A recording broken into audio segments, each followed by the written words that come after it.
Here with Reaction Radio talk show host, Fox News contributor Leslie Marshall, and from NextGeneration.tv, Michelle Fields with us. Welcome, both of you. Good to see you. Thanks for having me. Good to see you, Sean. Leslie, the government literally, it's an open-air memorial. They had to hire more police than usual to keep people out than if they kept this thing open.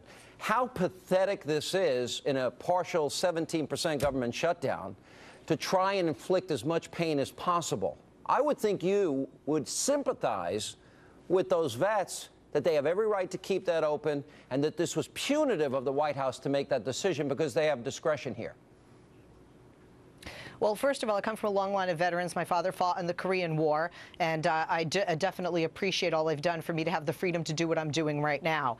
I honestly, before the government shut down, Sean, it was stated that the federal monuments throughout this nation, the federal and national parks throughout this nation, would be closed. The barricades, as I understand, were there to protect, whether it was the Jefferson Monument, the Lincoln Memorial, the World War II Memorial, from vandals and from vandalism. You saw signs that said this is closed. This is not spitting in the face of the veterans. Quite frankly, I think it's spitting in the face of the veterans that we have 8,000 people at the VA out of work, half of which are veterans. They're hiring more police, Michelle Fields, yes, to guard them, to keep them closed than what the normal amount of police that would be there to keep the thing open, which tells me like turning off their satellite TV for guys out in the field that are fighting for our freedoms and shutting down commissaries and shutting down memorials and getting rid of death benefits.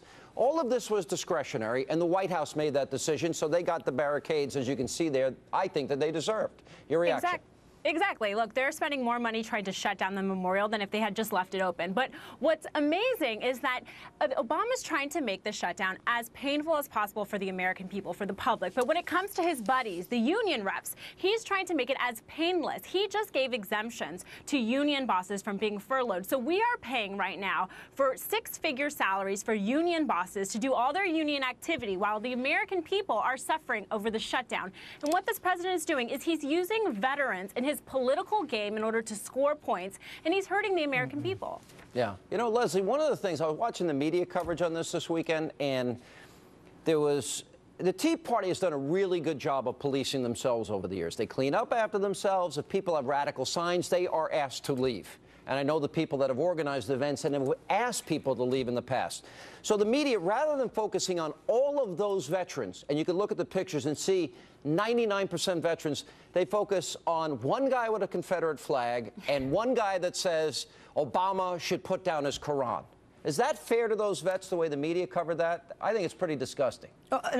Well, no question. It depends which network you watch. However, I've got to say, guys, that I really don't have a lot of respect for people that break the law, whether they fought for our country or not. Wow. They're above that. They're better than that. Our veterans. And quite frankly, what about where is the outrage? This is the People's Memorial. Michelle, where is the outrage? Where is the outrage by Cruz and Lee? Where is the outrage by Cruz and Lee and Palin about all the disability benefits that are backlogged due to the government shutdown? Well, the 4,000 of 8,000 veterans workers that are veterans that are out of work. That's outrage I would listen to. House Republicans put forth a bill that would reinstate all of that, that would fund the parks, and it was the Senate Democrats who rejected it. Was it not? No. Was it not? Did the House Republicans put forth the bill? They did. We wouldn't even be having this conversation. There would be no government shutdown had there not been the push by Ted Cruz and the Tea Party to defund Obamacare, to repeal Obamacare, to do anything to Obamacare to get a win. So quite frankly, Ted Cruz is standing there for something he orchestrated. If you want the barricades down, open the government. Leslie, I'll send this to Michelle.